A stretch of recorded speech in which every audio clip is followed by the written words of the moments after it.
This is why B.B. King is better than you with the guitar, Thrill Is Gone edition. So today we're taking a look at Thrill Is Gone live at Montreux in 1993. Let's jump in.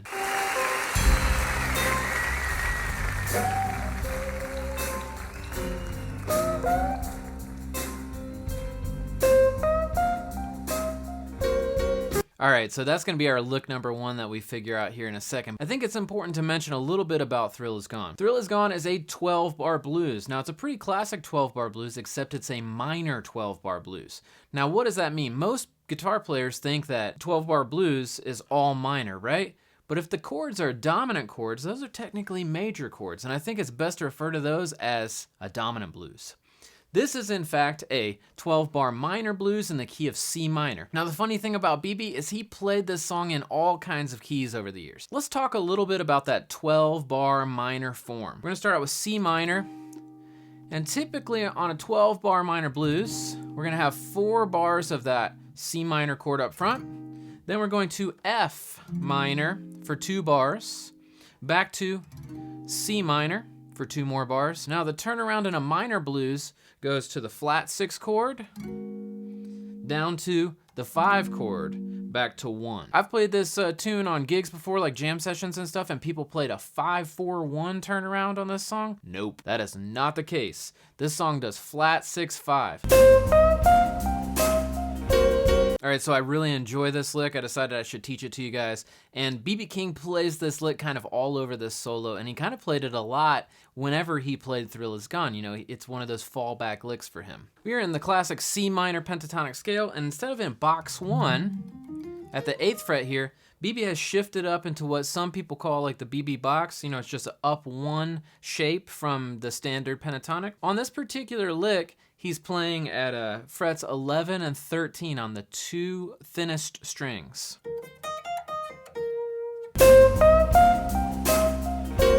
Here's how the lick goes slowed down with tab.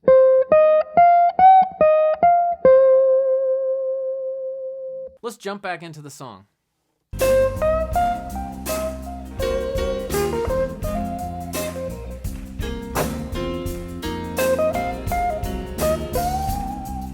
I think it's important to kind of make note of how much space BB plays with, right? He's in no rush. I think a lot of times as guitar players, we play a bit too much because we're either lost or we're in a rush or we're worried, right? So great lesson right here. Just relax a little bit, chill out, and don't feel like you gotta play everything all at once. Ooh, all right, we just hit something awesome that BB does a lot.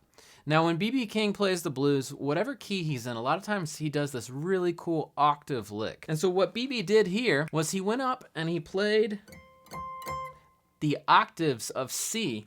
Now, my index finger is at the 17th fret of the G string, and my pinky finger is at the, 15, 17, 19, is at the 20th fret. BB hits those 2 notes, right? So he's muting all the other strings, and you'll hear him do this a lot in his playing. And he'll kind of give a little bit of a slide off all the way down the fretboard, and it's just that classic B.B. King-ism. Sometimes he plays it more. You'll hear it more in this solo as we go through it. But that's an awesome little nugget. Moving on.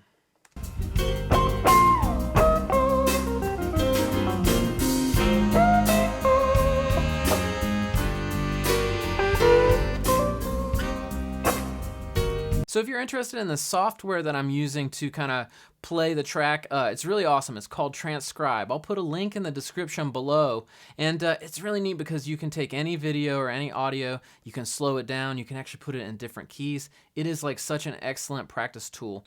And if you're interested in it and you click my link, I'll get a little bit of money, which really helps the channel, and I would appreciate it. So go ahead and click that link and check out Transcribe.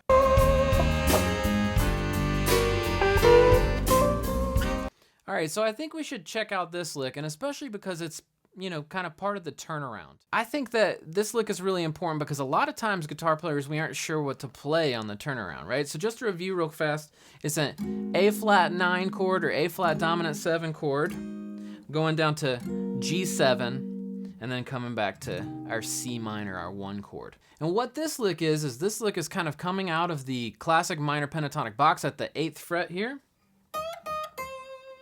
Except one cool little note that you hear a lot of great masters play is he throws in the 2 or the 9 of the scale up here at the 10th fret of the high E string. Let's go ahead and look at that lick slowed down with some tab.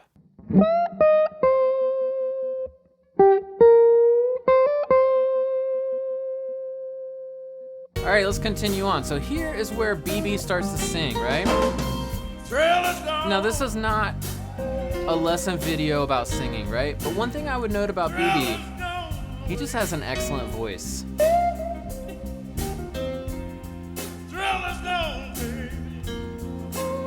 And I hate to say this about a lot of the modern blues guitar players, but they leave a lot to be desired with their vocals, right?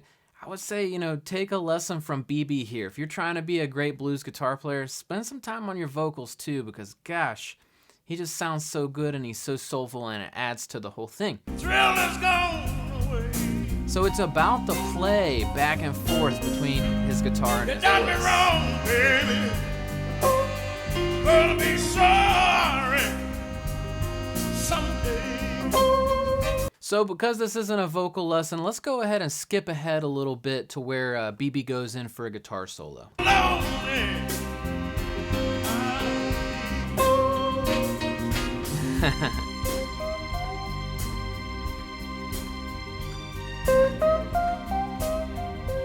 Oh, it's lick 1 again, right? I'm telling you, that vocabulary, that kind of lick, you want that in your playing so that you can, you know, get some of that BB King influence because he plays it all the time and it sounds awesome.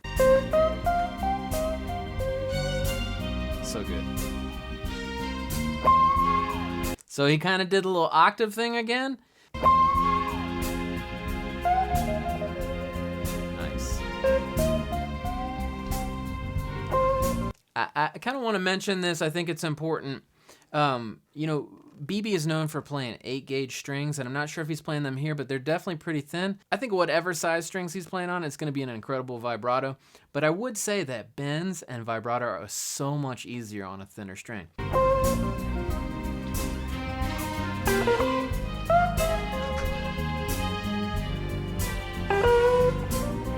All right, so we hit that turnaround again, the flat 6 to the 5, back to the 1, and BB played the same lick. It's pretty amazing, right? But it really works. It's a great lick. There he's quoting the melody. The thrill is gone.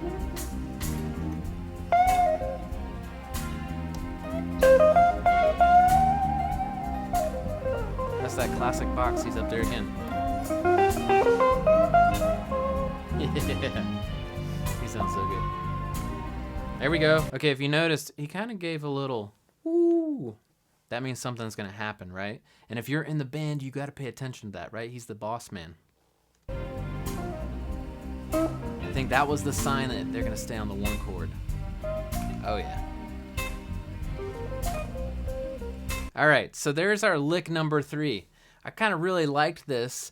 He's back in kind of, you know, what people call that BB box area of the pentatonic. I teach more diagonal a lot of stuff, which you can check out on my site, which this works beautifully in kind of the diagonal shape, but they call it kind of BB's box a lot of time. Playing the 12th fret of the G.